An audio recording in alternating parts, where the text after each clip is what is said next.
We are going live now.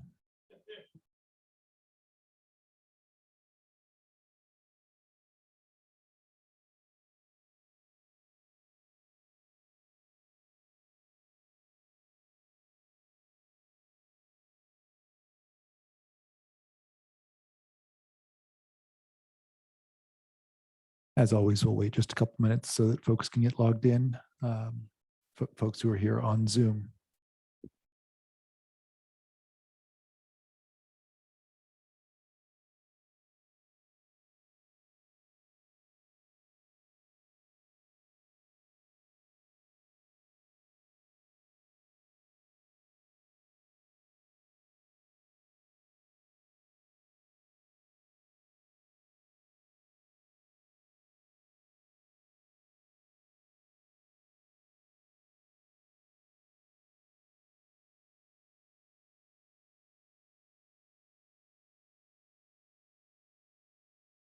All right, I call this meeting of the South Whitby School Board to order.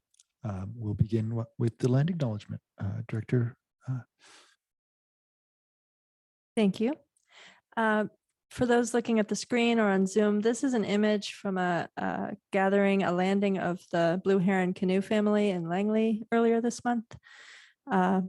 South Whitby School District acknowledges that we live and work in Coast Salish territory on the lands of the Snohomish, Swinomish, Stillaguamish, Suquamish, Lower Skagit, and Tulalip tribes.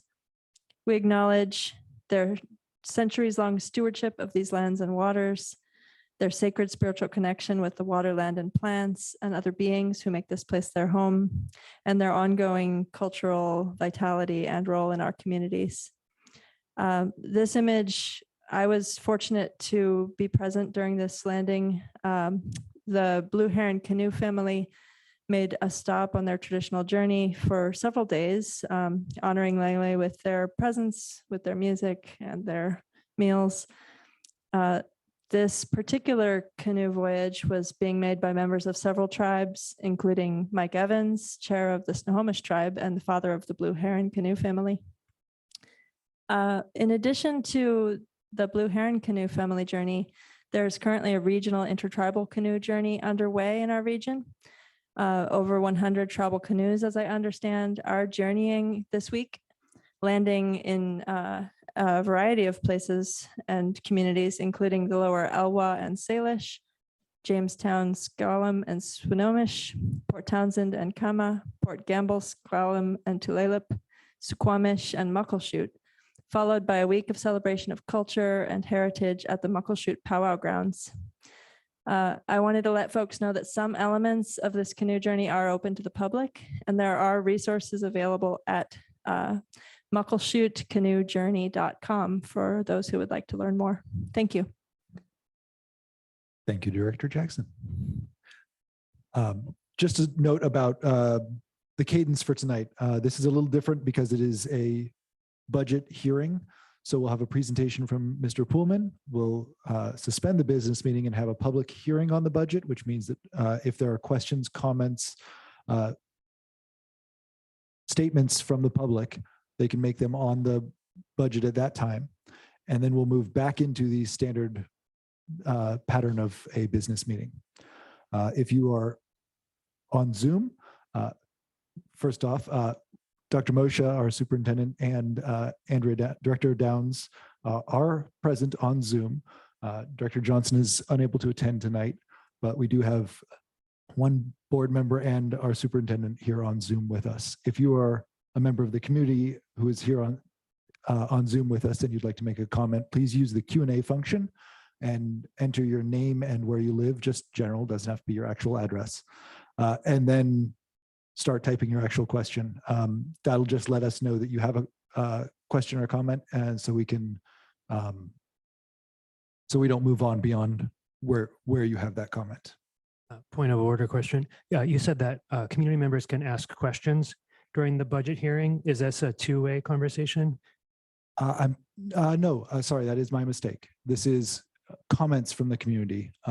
We've had that discussion, that back and forth discussion in our workshop. Thank you very much. No, thank you. This is comments to the board and to the administration on the budget. Yeah, we'll move on from there to the agenda and minutes. Are there any opposed to approving the agenda and minutes as presented? Hearing none, the agenda and minutes are approved as presented. We'll move on to Mr. Poolman's presentation. Thank you very much.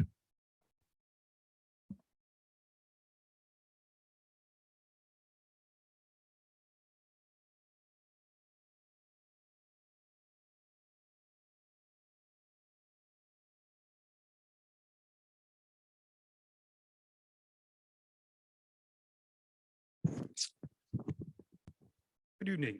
So this is the budget for the 23-24 school year, which starts September 1st of 2023 and goes through August 31st of 2024. We've talked about some of these things, so I won't spend a lot of time, but just quickly, kind of the financial issues we're facing today. For us, it's enrollment loss. It's the state funding model. It doesn't work well for our particular district. A big loss this year is going to be federal funds. We've had a lot of ESSER funds. The cost of inflation and underfunded or not funded programs. We are required by state law to have a balanced budget and by school board policy to budget at least a 6% ending fund balance. Going to look at 5 different funds in this budget presentation. General fund, which is our largest fund and is the day-to-day operating fund. The capital projects fund, the debt service fund, the associated student body fund, and the transportation vehicle fund. Quickly, a little bit about funding and the way public school finance works, because I know there's some misunderstanding. When we talk about budget, we talk about expenditures, and OSBI refers to that as allocation. Well, allocation is really our expenditures. It's not money we receive. So we have our revenue, which includes our levy funds and state funds and local funds. And then we have our budgeted expenditure. And then we have fund balance, which is whatever's left over at the end of the year. And there's also a part with the treasurer that is independent of us, and it's just an accounting of our money. It's not actual any increase or decrease in the funding or the expenditures that we have. It's just the way they report that. First, we'll talk about enrollment. You can see that our enrollment has basically risen during the 80s and 90s, and about 2000, it changed trajectory, and we've been on that same path for the last basically 23 years. And enrollment is important because it is used for funding. Not that students are not important, but from a financial standpoint, they're equated to dollars for a revenue purpose.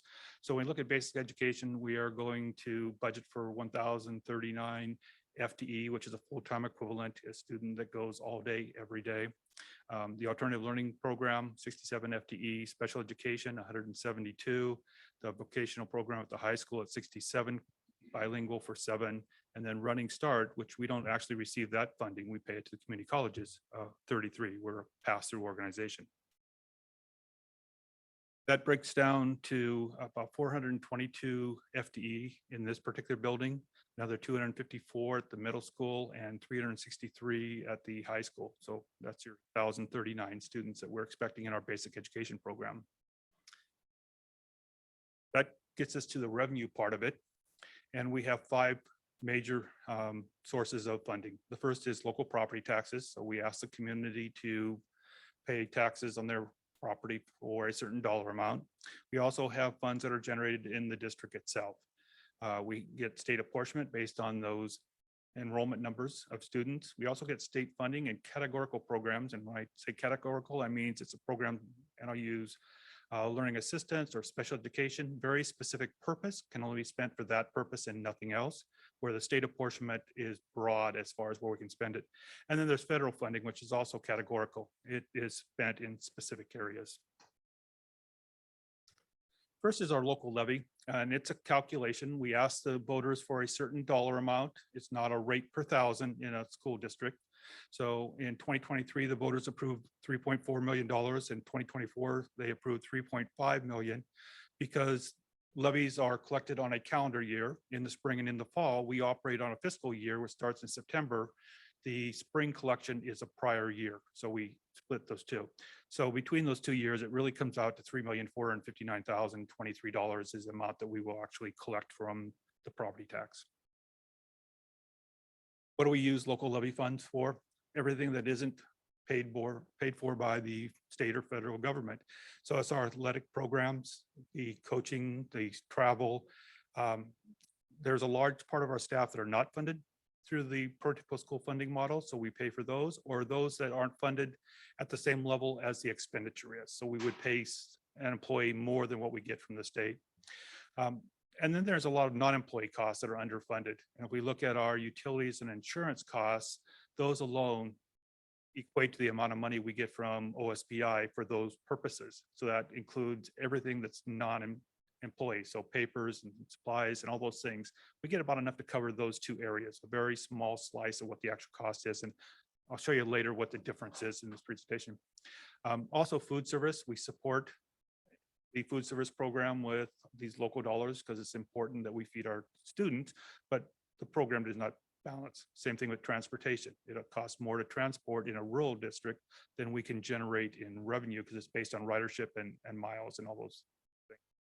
And then anything we negotiate up above and beyond what OSPI funds. So if we have additional paid leave, if we have vacation pay, if we have tri-pay for certificated staff, all those things are paid out of local dollars. We talked about student enrollment being important because it drives the funding, and it's through a state apportionment. And we've talked about this before. Number of students times the staffing ratio determines the funding. It doesn't determine the staffing we have, just the funding we receive. Divided into three classifications: certificated instructional staff, classified staff, and certificated administrative staff. And that is just for funding purposes because they fund them at different levels. And that funding looks something like this. We receive a basic state allocation in each of those classifications. Then we're a district that receives regionalization. And we've talked about the difficulty of that regionalization going from 24% down to 18%. And then for certificated staff, we also get what's referred to as an experience factor. Because you have more experienced teachers, you're going to pay them more money. OSPI identifies that. We're currently getting 4%. It drops to 2% in the next year's budget, and that goes away completely based on a calculation that OSPI has done. So it gives you the amount that we will receive in funding, and this has nothing to do with what we actually pay people, but it's a funding model. And you can see that on the certificated side, where there's a 3.7 increase in the implicit price deflator, or what OSPI increases things by, it's only really a 2% increase over the previous year because we're losing funding for experience. So that's been a factor we've seen for about the last 5 years in this funding model. And that's why I mentioned it, it doesn't really work for us. It started at 28% for certificate staff, and now it's down to 20%. So it's actually a regressive model of funding, which means our revenue really hasn't changed over the years because of this. The other part of it is they don't fund everybody. They do a pretty good job with certificated staff. That's the funding there is pretty close on the number of FTE they fund. But when we get the classified staff, they only fund about half of what we actually employ. And it isn't because we overemploy. These are people that we need to do the work. A lot of them are direct support for students. It's just that in their funding model, they dramatically underfund in this particular area. So we are picking those things up as a district. So we talk about how much are we receiving from the state. If a student is a full-time FTE in basic education, it's a little over $10,641. If they're in the ALE program, it's a little less, $9,555. If they're a special education student, we receive $10,625 plus the $10,641 for basic ed, because they are both basic ed and special ed.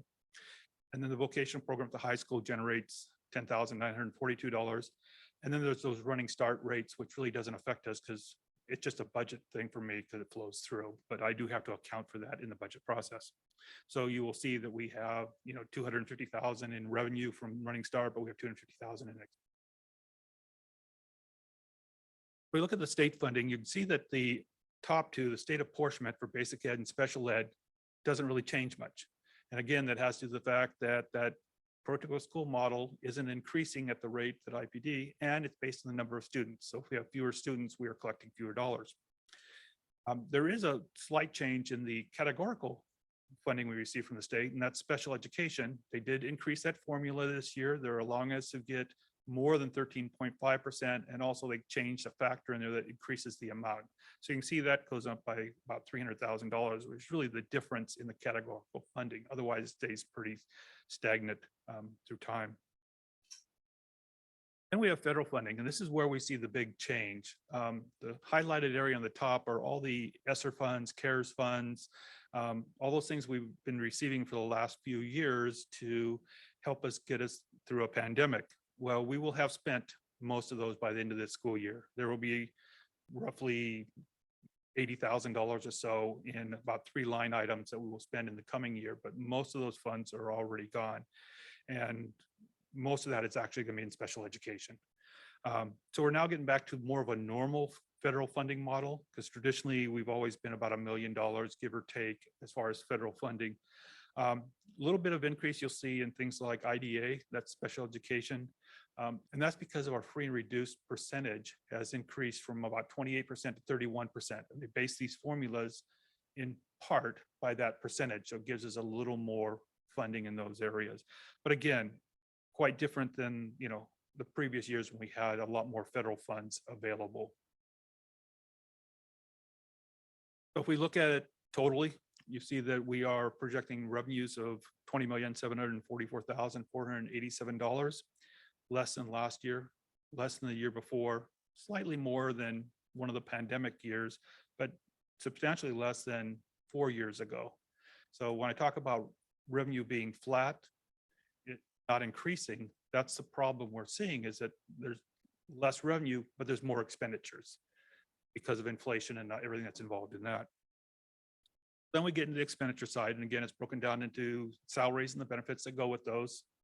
And then there's the non-employee costs, the supplies, professional services, and travel. Talk a little bit about those definitions so you have an understanding of, you know, what does it mean when we talk about salary and benefits. It's all the things that are tied to payroll. And then kind of some of the non-employee costs, and it's basically everything else that we pay for as part of a district, whether it's supplies, it's insurance, it's utilities, it's maintenance contracts, whatever it might be. So we break it down into 3 different categories. The first is program type. So when we talk about regular instruction, we're talking about basic education and ALE, kind of that general apportionment piece. You can see that that goes up slightly.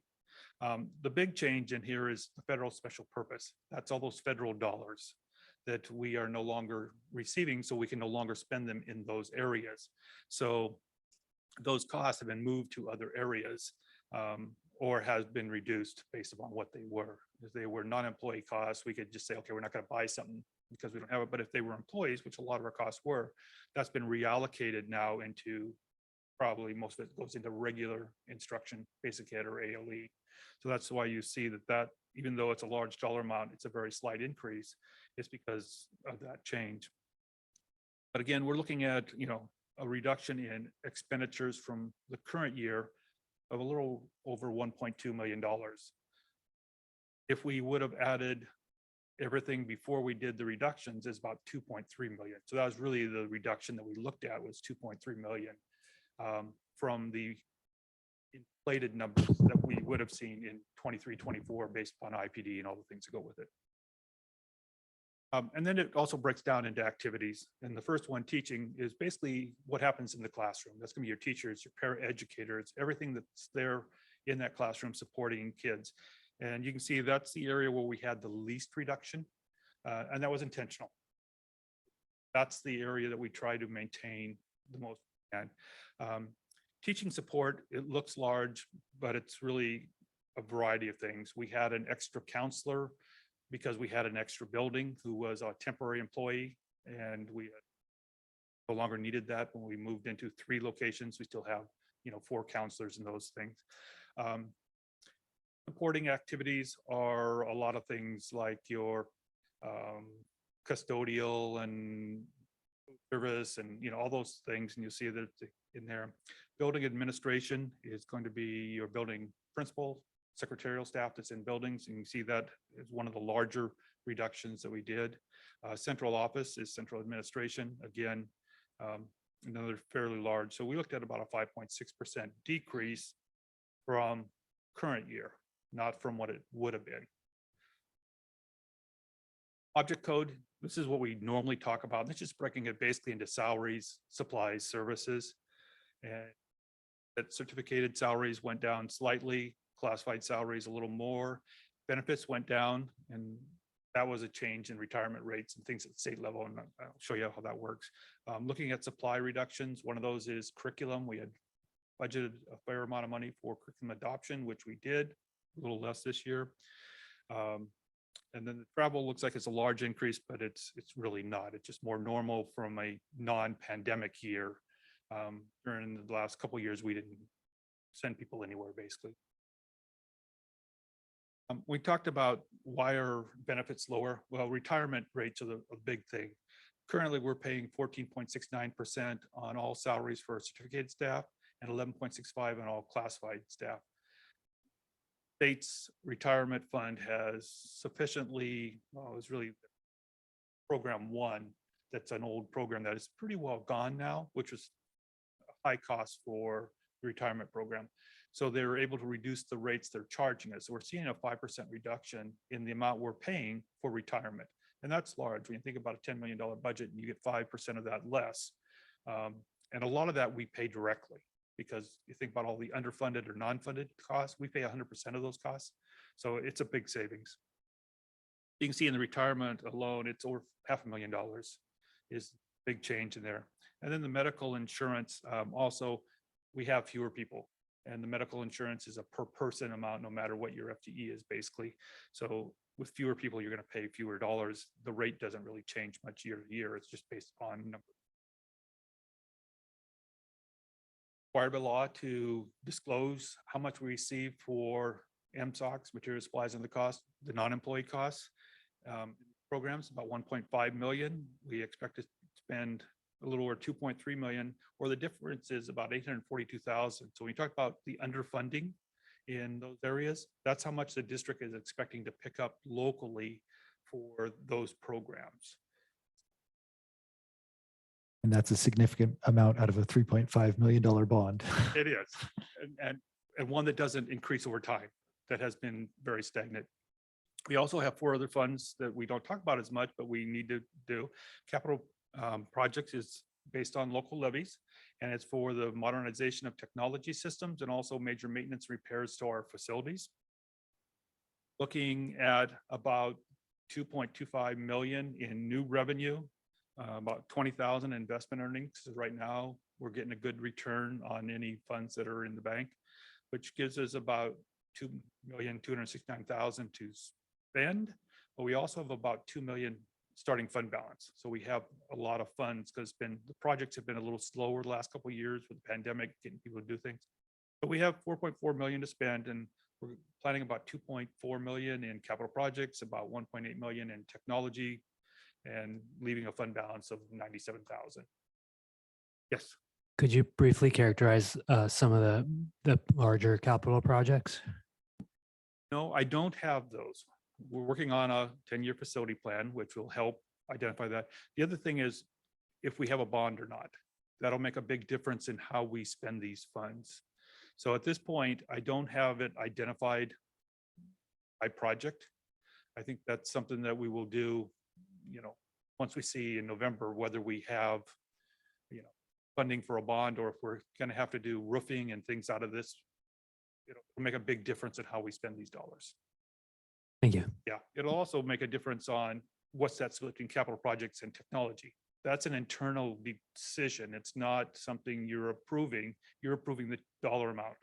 So, if a bond doesn't pass, maybe we look at, we need more in capital than we do in technology. And we start looking at how do we split that funding up in the most appropriate places that we can.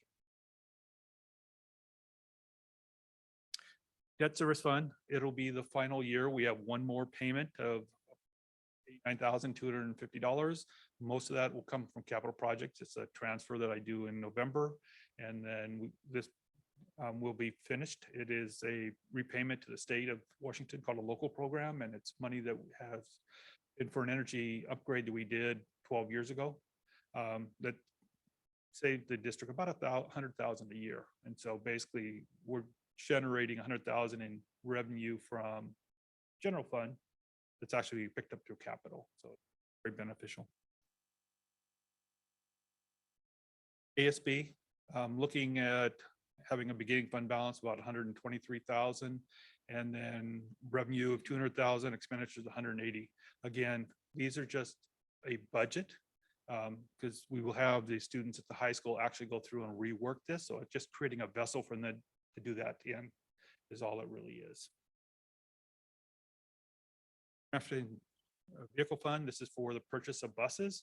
We're expecting to have about 488,000 at the end of next year. They make their payments in August, so we will get one in this August, which is how I believe we'll have 297,000, and then another roughly 189,000 next August. So that'll give us that amount of money to potentially buy one or two or whatever buses, and we'll figure out what that is.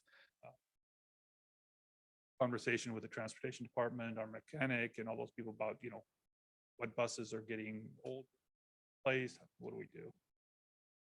Again, looking at,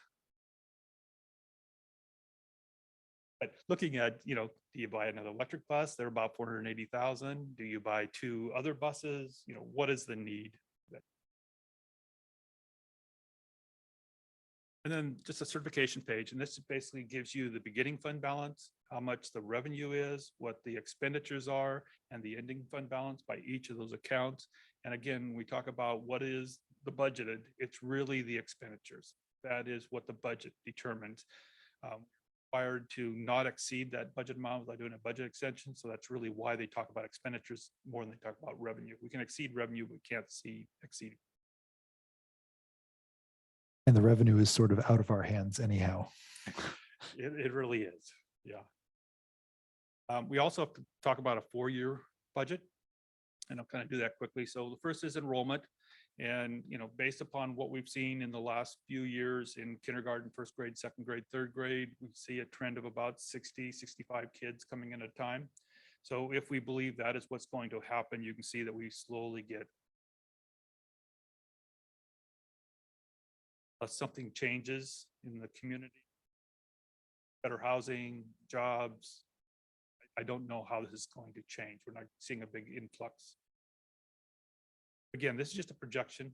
It's a requirement I do. I don't have a lot of faith when you start talking 3 or 4 years out because something totally changed in here that could change this. So based on those enrollment numbers, you can see that our revenue, again, doesn't really change over time. The local taxes are confined by the number of students we have. It's a rate times the number of students. So if we don't have more students, we can't collect more money. We are limited to ask for any more than that. So that's something that we will expect that will not increase. I would suggest that as we go out for levies in the future, we try to make them a little bit higher than we think they're going to be in case there's a couple of years ago, OSBI decided to create an artificial CPI, consumer price index, that was higher than what it normally would be. It would have allowed us to collect more money had we had a levy that allowed that. So just a little bit of cap room in there as the local money, you know. Again, I think things like the community center is a large part, about half of those funds. So I would assume that event escalates inflation, that we'll see more income there. State special purpose, that's based on student enrollment, and you know, even with an IPD increase of 2 or 3% a year, if we don't have more kids, it won't go up. And kind of the same thing with state special purpose, it's based on enrollment, and the federal special purpose is about the same. It may change a little bit, but it isn't going to be more than $1,000 probably one. Our new programs that come in along the way. Again, it gives you that about $21 million in revenue. If we look at inflation of 4% for next year, SBI is predicting 3.9. You're looking at about $22 million in expenditures. So we're going to have to do a budget balance that. And then if we had an assumption of 2% annual inflation, and this is not assuming that our salaries only go, probably not realistic, but even if it stayed at 2%, we still have to make reductions because we have.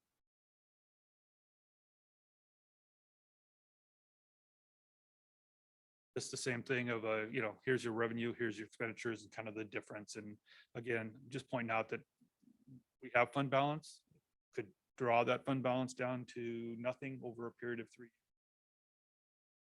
Really going to need to make reductions.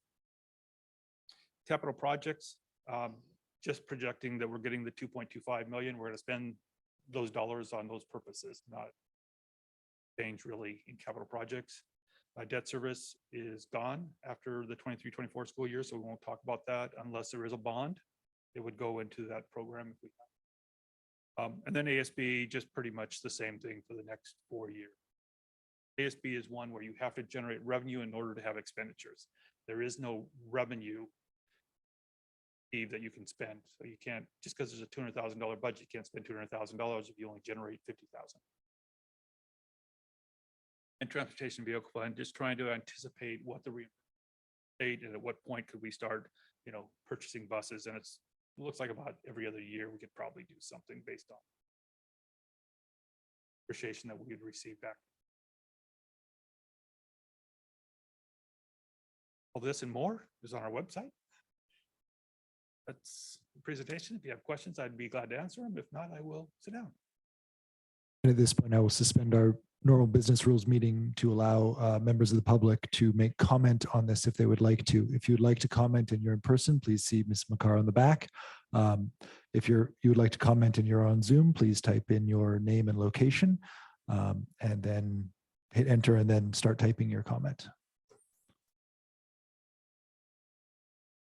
We do have 10 folks on the Zoom call or on the Zoom meeting in addition to our board member and superintendent who are on there. So there are some folks there who might have comment.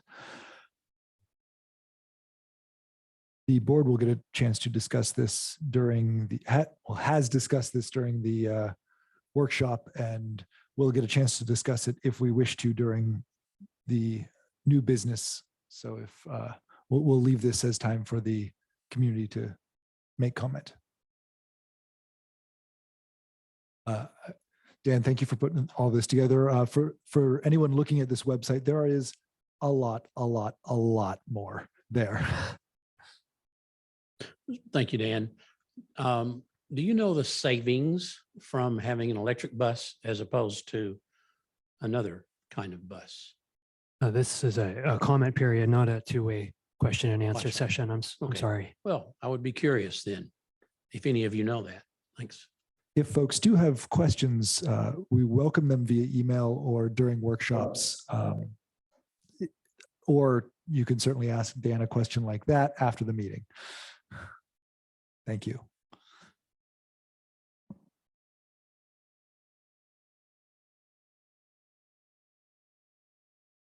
Rufus Rose. I'm not sure I heard your last comment. This is not a time to ask questions. No, the back and forth The was for the budget. workshop. This is a chance to state complaints about the budget, concerns about the budget, approval of the budget. My that sort of thing. comments relate to the budget only. You're certainly welcome to make the comments. It's not a question and answer period. Well, I guess I'll ask a question. Maybe you can't answer it. I don't know. I'm curious about the federal money we get in terms of how many dollars and what percentage of the budget comes from the federal government. And have you broken it down into a per student dollar amount? We have approximately 1,000 students, somewhere in that neighborhood. So I'm wondering if you can just divide the amount of federal money into the number of students. That's one thing. Capital spending, I'm curious if there are known at this time capital spending adjustments that will be made if the bond passes or if it does not pass. Are there issues that have been identified that are in flux depending on that? And if so, what are they? And I'm curious about how much money we spend to recruit students. We have competition, and so I'm very interested in are we spending any money for the purpose of getting more students in? I don't know if those are appropriate comments or questions, but things I'm curious about. I appreciate you stating the curiosity. It sounds like those are some great things that we can discuss via email or asking Dan afterwards. I will note that the federal amount is in the presentation and publicly available there. It's on page 22. When I come to your meetings, one of the purposes of the comments I make, and I appreciate the fact that I can talk to Mr. Pullman, but that doesn't satisfy my purpose. My purpose is to have the answers to the questions I ask spread around the community and certainly to the school board so that you all get the answers that I get Well, and that the public knows what those answers, so they're on the record somewhere. I understand that. And I'll note, as we've had this discussion in the past, that's what our board workshops are for, is to have that two-way communication. This is our opportunity to do business in public, do the business of the school board in public, which means listening to public comment, which means approving consent agendas, approving business or disapproving action items. That's what this second meeting is for. It's for doing the business required. Those workshops, which are not something that every school district does, there's something that very few school districts in Washington actually do. Those workshops are the opportunity to have that two-way communication on items on the agenda, which is a conversation that I know that we've discussed a couple of times in the past. So thank you very much for your comment and your concerns. And I hope that we are able to get a answer to those at a future time. Checking now on Zoom. I do not see any Q&A there from those online. Is there anyone else in person? Okay. Thank you very much, Mr. Pullman. We will now we'll close the public hearing and resume the business meeting. We'll move on to the consent agenda. Is there any objection to approving the consent agenda as presented? Hearing none, the consent, I'm checking online also. If Director Downs, if you have any issues here, please just raise a hand and I'll keep an eye on this. Hearing no objections, the consent agenda is approved as presented. We will now move on to public comments in general. This is for comments outside of the budget or including the budget if folks would like. And this is an open period of time for people to have a 5-minute opportunity. If you are online, again, use the Q&A function with your name and location and then start typing your comment. If you're in person, please see Ms. McCarrow. Ms. McCarrow, sorry. I'll give it just a moment in case there's anyone typing.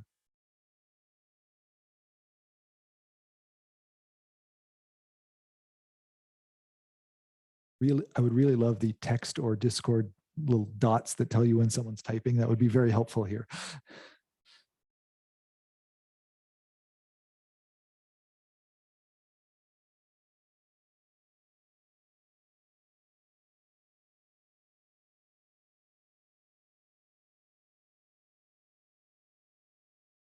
Okay, last call for anyone on the Zoom call to enter your name and location if you'd like to make a comment in the Q&A function.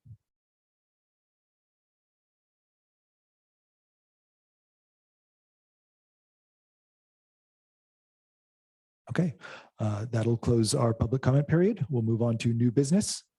Our first item of business is Memorandum 2223-49, approval of the NWRDC agreement between SWSD and NWESD. Dr. Moshe, I know that you're on the Zoom call. Would you be able to give us a brief overview of this or pass it over to Mr. Pullman to do so? Yeah, actually, this is something we do every year. Is our agreement with the NWESD, that's our ESD. And it's pretty much a general agreement. I'm not sure if Dan has further comment. Yeah, I could comment on it. Basically, the only difference with this is you'll see a one-year term in here rather than a agreement that goes on indefinitely. And that's because of a new accounting standard that we are going to report subscription-based activity as part of our asset and liabilities, very similar to what we did with leases last year. And the exception is if it's a year or less, we don't have to report it. So ideally, it's a lot of accounting work that doesn't have any effect on your actual revenue or expenditures. It's just something that is listed on there. So if we can have agreements that are 1 year or less, then we don't have to deal with them. So that's why NWRDC and the ESD set this up in this particular fashion. We've been using these forever. This is our accounting student human resource software that we use. Are there any comment? Thank you very much, both of you. Are there any comments or questions from the board on this item? So other than this new reporting arrangement, are there any material differences to our relationship or the relationship that this contract establishes? Now, this contract doesn't change any relationship that we have with them. It's exact same service that we have been receiving for ever. It really just changes it to a 1 year term specifically for that reason of GASB 96.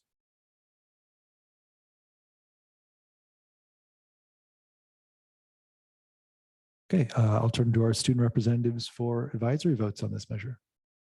Aye. Aye. Thank you very much. All those in favor of approving Memorandum 2223-49, approval of the NWRDC agreement between SWSD and NWESD, please say aye. Aye. The memorandum has been approved. We'll move on to Memorandum 2223-50, approval of the 2023-2024 district goals.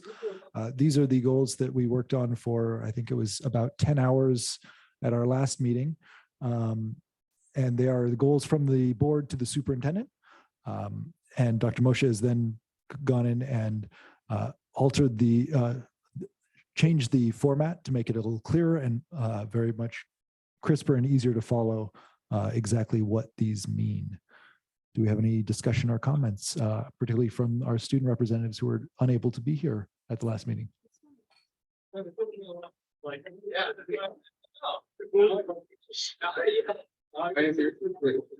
Yeah. They vote will go on to somebody else. That's right. That's right. When I've been at the highest point. Dr. Moshe, I don't think you're. Dr. Moshe, I think we're getting behind you. The sound behind you. Oh, sorry.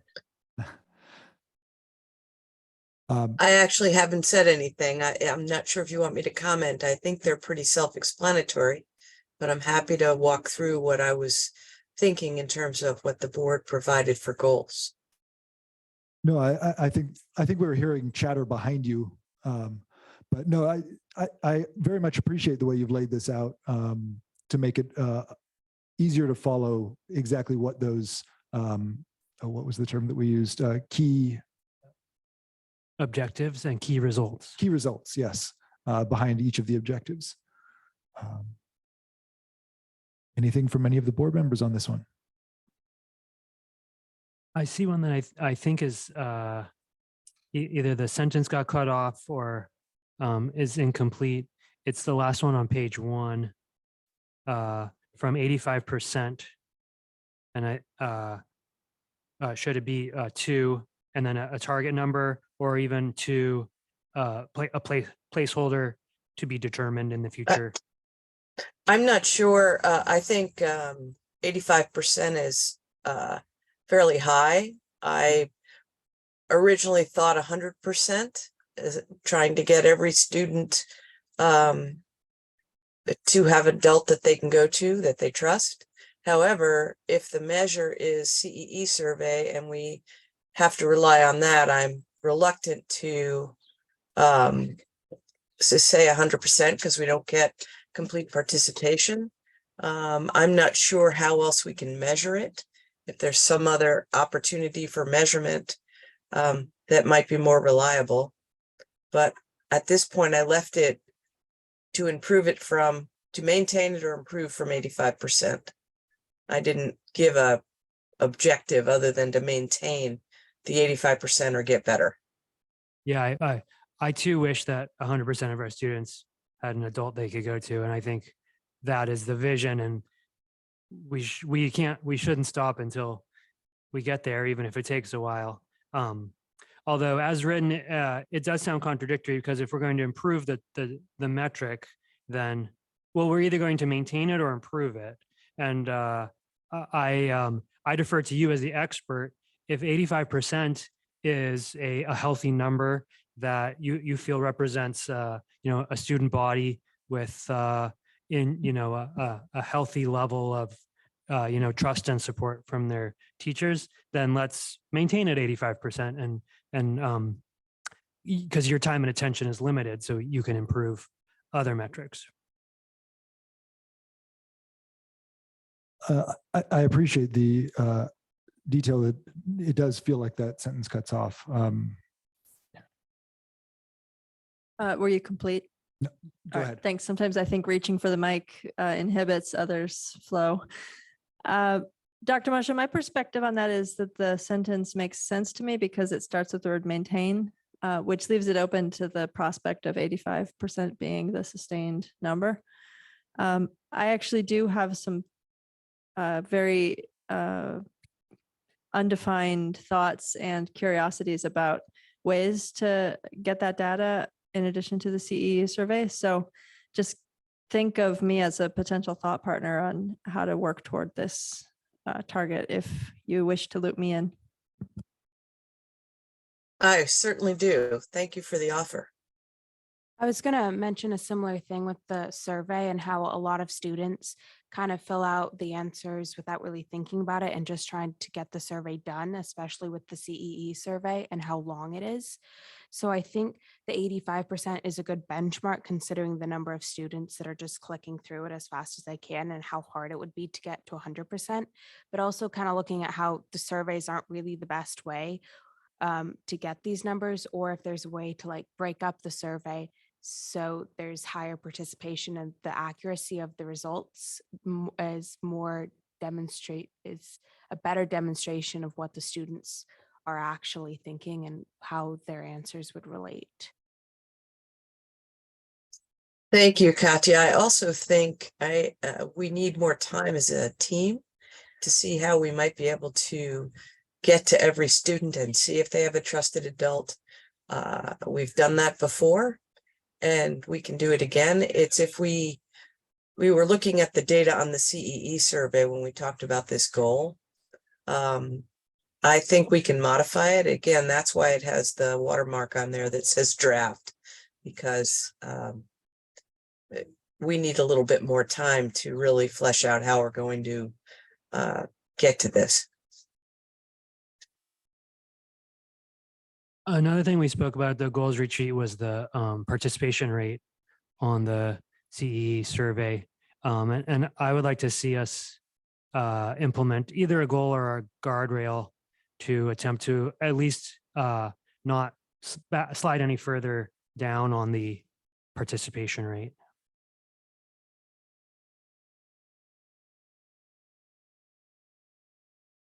Yeah, that was something we definitely talked about. I'm trying to remember. You look under the second column with the they gap. I did attempt to address Yes. the participation rate. I see it. Thank you.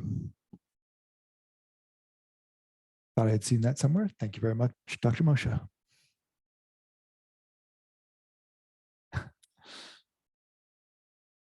I see me as giving you more depth as we go along on these.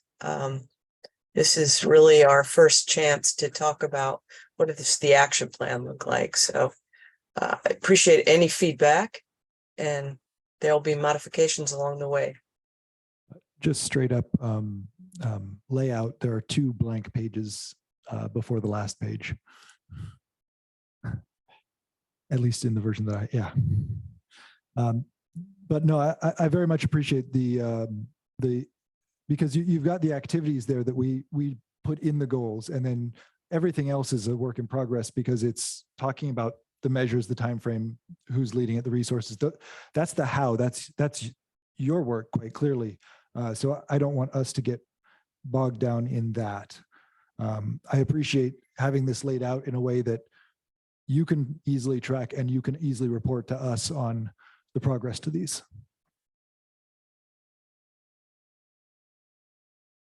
I can just make one observation, how sad it is to see in writing recruit for Dan Poolman replacement. Maybe it's tantalized Dan into staying for another 15 or 20 years. Well, I was thinking at least one, so we could retire together, but he just won't have it. So it's going to be a big loss, but he and I will work together on a replacement over the course of this year, and hopefully some time for training to occur before his departure. Thank you. I appreciate the thoughtful planning.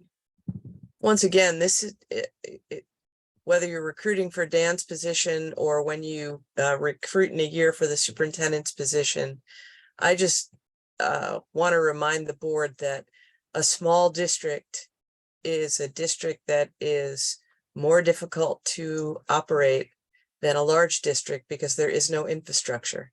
So we have to be really cognizant of the people we recruit to make sure they have the depth of skill needed in a district with really no other person to do that work. So as we go along, you'll hear more about that. And as you can see here, we have a plan on goal 3 for how we are going to our succession planning.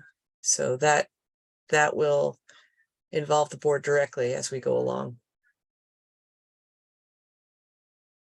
We skipped goal 2. Yeah.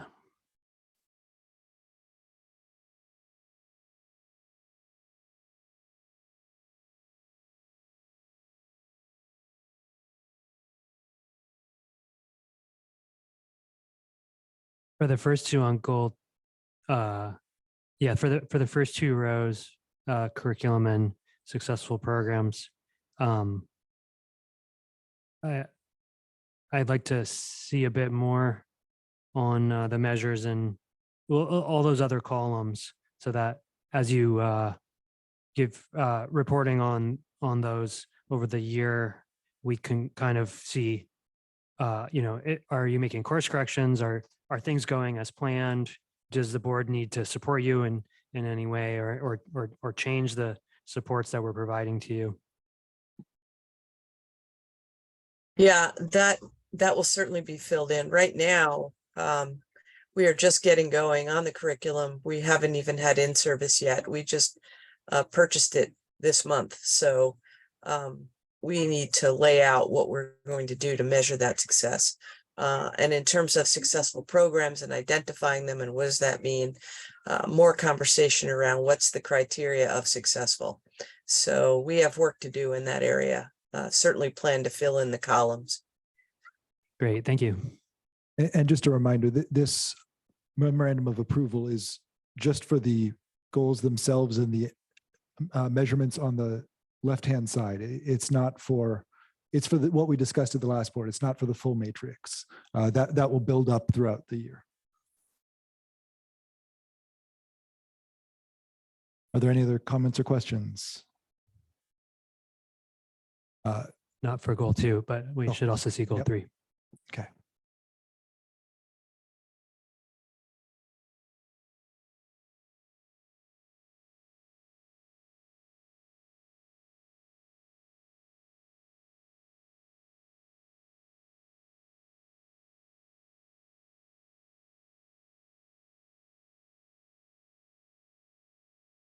Anything on goal 3?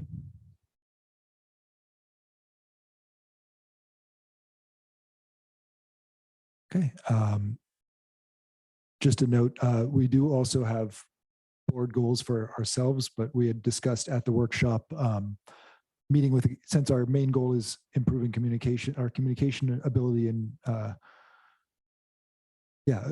that we should probably talk to an expert on that before we locked ourselves into the details of that. So that will be staying amorphous until we do get a chance to talk to them, which will be in our September workshop. Okay. If there is no other commentary on these goals. Student I rep- just want to thank Dr. Moshe for presenting this great layout, which breaks down the how and the what. And I think this is just a huge improvement compared to this time last year. So thank you. Thank you. Just to note, I do see a raised hand in the Zoom. This is for comments and discussions by board members. Public comment or the workshop are the times to get community involvement, or via email. We're happy to get emails with opinions on upcoming things as well, or public comment during the meetings. Okay, student representatives, do I have advisory votes on this memorandum? Aye. Aye. Okay, all those, thank you both. All those in favor of approving memorandum 2223-50, approval of 2023-2024 district goals, please say aye. Aye. Any opposed, please say nay. Memorandum 2223-50 has been approved. Memorandum 2223-51, approval of resolution number 676, South Willoughby School District Bond Pro-Con Committee appointments. As folks who've been keeping close tabs on the bond process know, we need to have a pro and con committee to write the entries in the voter guide and pamphlet. We have volunteers here. I recognize 3 of the names. I do not recognize Lee J. Redmond's name. Do we know if that's a community member? I believe there's something about them being required to live, the members of these committees being required to live in this community now. New law, is that accurate, Dr. Moshe? Yes, and Dan actually was in contact with these folks, so I'm going to defer to him on this one. I believe he is. I'd have to check his email to see where it came from, Okay, but I believe he is a community member. just wanted to make sure that we were complying with the laws. Thank you very much. Any comments or questions from the board on this? Just want to thank all 4 of these people for stepping up and being part of the democratic process, especially the folks in the con committee. I think we lacked and kind of were struggling last minute in the previous bond initiative. And so I'm glad we'll have some folks with time to prepare a statement. I'm just curious if we should verify the residents of these before voting on this, just to be on the side of the law. Yeah, that I recognize the benefit of that. I'm trying to think of the best way to do that. I know we can't Yeah. trust everything we read on the internet, but I do find Lee J. Redmond with an address in Shingle Springs, California. So I would just like to have enough confidence to feel that this is not a California resident. Same I disclaimer, think- but I found one in Langley. Oh, wonderful. That gives me the assurance I need. Thank Yeah, you. quite often we will see people that have addresses also in Arizona or various places that they might have a second home in. Very good. I'm glad somebody could connect this resident to our community. That puts me at ease. Thanks. You feel that that's due diligence? Yes, thank you. Okay, thank you. I just wanted to make sure those concerns were covered. Any other comments or questions on this memorandum?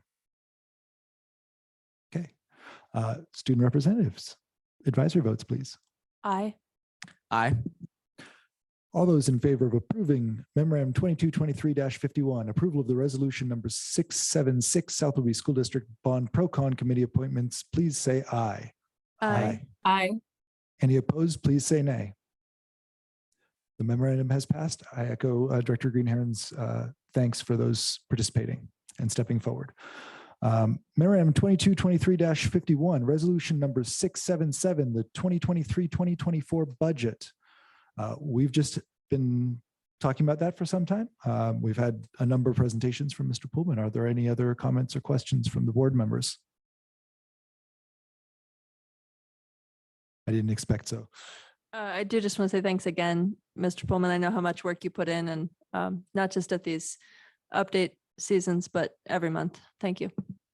It's becoming easy to take it for granted, and we won't be able to for long. Thank you. Student representatives, advisory vote on this budget, please. Aye. Aye. Thank you very much. All those in favor of approving memorandum 2223-52, resolution number 677, 2023-2024 budget, please say aye. Aye. Any opposed, please say nay. The memorandum has passed. Memorandum 2223-53, resolution 678, capital projects fund to debt service fund transfer resolution. Dan, you addressed this in your budget. This is just approving the last transfer of money from the general fund to the capital projects fund to the debt service fund, correct? Correct. We're required to pay out of the debt service fund for borrowed funds from the state, but there is no revenue for the debt service fund since we have no bonds. So it's just a transfer from the capital projects to make those payments. Thank you very much. Any comments or questions from the board? Okay, student member representatives. Aye. Aye. Thank you very much. All those in favor of approving memorandum 2223-53, resolution 678, capital projects fund to debt service fund transfer resolution, please say aye. Aye. Any opposed, please say nay. The memorandum has passed. Two more. Memorandum 2223-54, approval of the 2023-24 principal salary schedule. This is a regular renewal, and it's my understanding that their rates have been raised by the implicit price deflator alone. Correct, which is 3.7%. And that's something that is what all of our employees at least have received. As a minimum, yes. Yes. Any other comments or questions from the board? Student representatives, if you have advisory votes. Aye. Aye. Thank you very much. All those in favor of approving memorandum 2223-54, approval of the 23-24 principal salary schedule, please say aye. Aye. Aye. Any opposed, please say nay. The memorandum has passed. Memorandum 2223-55, approval of the food service management company contract. Mr. Pullman, I'm going to defer to you on this one for the details. Yes, we are required every 5 years to go out for bid, a request for proposal, anytime you have a food service management company. And this is the last year of our previous contract, which is 5-year. We did go out for request for proposals. We had 2 companies that were interested and came and did a walkthrough. We only actually received 1 proposal back though, and this is from our current food service management company. And the rate is what the current rate is for this year is their rate for 23-24. So there was no actual increase in cost for us. Other than that, it's a standard boilerplate template that comes out of OSPI. They actually have already approved the contract from their standpoint. And we're just waiting for board approval, and then we'd move forward with signatures from both parties. Any comments or questions from board members? Thank you very much, Dan. Mr. Pullman. So you're basically approving a 1-year contract with the option of 4 renewal years after that. And it means that we get to keep Rachel. Correct. That is a bonus. Yes. Which I mentioned because she is on the Zoom call, so I want to give her props for that. Any other comments or questions from the board? Student representatives, advisor. I'm sorry. I did actually have one other thing, so please go ahead first. Oh, I just wanted to say, they have done just an extraordinary job of integrating with our garden program and using fresh garden food as much as possible, which is pretty extraordinary considering the extra prep that it takes to cook up a garden carrot versus a machined carrot that came off a conveyor belt. So I just want to thank them again, especially Rachel and her leadership for making sure that that thriving program makes it into our kitchens. And thank you for the delay because it helped me remember the thing I was going to comment on, which was I noticed in this, it requires an advisory board for food service. I know that we had one in previous years, but I just want to make sure that we're looking at that going forward because I know there's sort of informal feedback, but I just want to make sure that we're. Yes, and I believe, I'd have to check with Rachel, but I believe she has one now. Excellent. Okay. Any other comments, questions? Okay. Advisory votes from our student representatives, please. Aye. Aye. Thank you. All those in favor of approving memorandum 2223-54, 55, approval of the food service management company contract, please say aye. Aye. Aye. Any opposed, please say nay. The memorandum has passed. We move out of our new business and to our reports. First off, the financial report, which we've gotten a pretty good look into. Mr. Pullman, do you have anything further on that? I do not. Excellent. I didn't expect so, but just wanted to make sure. And then we'll move over to the superintendent's report. We would normally have a student representative's report here, but it's summer and we don't want to give them homework during the summer. If you've got anything, please feel free. Okay, we have fundraising from a lot of sports at the fair this weekend. If you go park, you'll probably see high school students leading you, and they're from different sports and different teams. There's sports camps going on. Cross country finished a few weeks ago. Lots of summer sports practices. It's kind of all about sports right now. And kids working in the garden, which is fun. Yeah, I was gonna say there's cross country camp that happened. Then there's also, I know there's a bunch of sports doing fair fundraising. It is always so handy to be able to park right there and also support Falcon Athletics, Falcon and Cougar Athletics. Okay, we'll move on to the superintendent's report. Dr. Moshe, do you have anything for us? Yes, I just wanted to bring your attention to the transitional kindergarten class that we are opening in the fall. We're up to at least 12 participants, and you'll remember that we found out at the end of June that our ECAP program was no longer going to operate in South Whidbey. So we've been scrambling to put together a beautiful program of transitional kindergarten. It is funded the same way that our typical school program is funded. So we will hopefully have a class of 15 to 18 students, a teacher, and a paraprofessional, and we'll be able to educate our 4-year-olds who have had no other preschool experience likely. It's not required if we have room, but we do have criteria for this program so that if we are oversubscribed, we have a way of providing the program to those most in need. So I just wanted to bring that to the board and the public's attention. We've advertised it quite a bit. We're reaching out to families experiencing food insecurity or homelessness, those who were in ECAP, those students who may not otherwise know about a program like this, as well as the general public. So hopefully if folks want to participate, they will fill out the registration form and get on our list. Other than that, we are actually scrambling to get everything we need to get done before we open in September. So it's really been a very busy summer, despite it being summer. So that's all I had for tonight. And again, just a reminder, our next meeting is a workshop and business meeting. It's August 30th. And we are already developing an agenda for that. So Thank you very much, Dr. Moshe. Can't say enough good things about the work that you and the staff have done to put this transitional kindergarten program together so quickly and with so little warning. I know that that's a very big need in this community. So it's fantastic that we're able to working on ways to fulfill it. We'll now move on to board comments or reports. Anything from board members?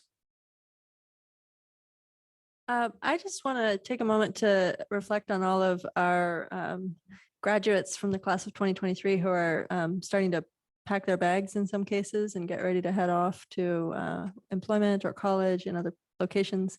Also those that I'm seeing in our own community, some of them taking new positions, stepping into new responsibilities. And I'm just so filled with gratitude for that amazing class. And also, of course, all the younger folks ready to walk in their footprints. It was a cool experience to watch them graduate, and I'm already seeing their next steps evolving.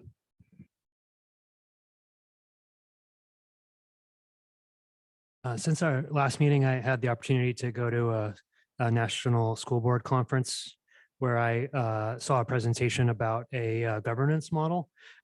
It was a bit of a sales pitch because it was presented by someone who could be paid to help districts implement the model. So we always have to take this with a grain of salt. But it's called the empowerment governance model. And so that brings a total to 3 governance models that I'm familiar with: policy governance, student outcomes focused governance, and now empowerment governance. It's based on what's called like a chain of empowerment, where the board empowers the soup, and then the soup empowers the district employees who empower students to fulfill their potential. It seemed interesting, not necessarily to adopt that particular model, but at least look at whether it makes sense for us to adopt a governance model of any sort. And it may be good to time that with the superintendent search, because I think it would show us a potential superintendent candidate, what they would be getting themselves into, and how we choose to operate it as a board. And so if it's of interest to the board and to Dr. Moshe, I would be happy to be a member of a potential a governance model committee that ends up creating a recommendation, which could include we've got bigger fish to fry, and let's not do anything right now.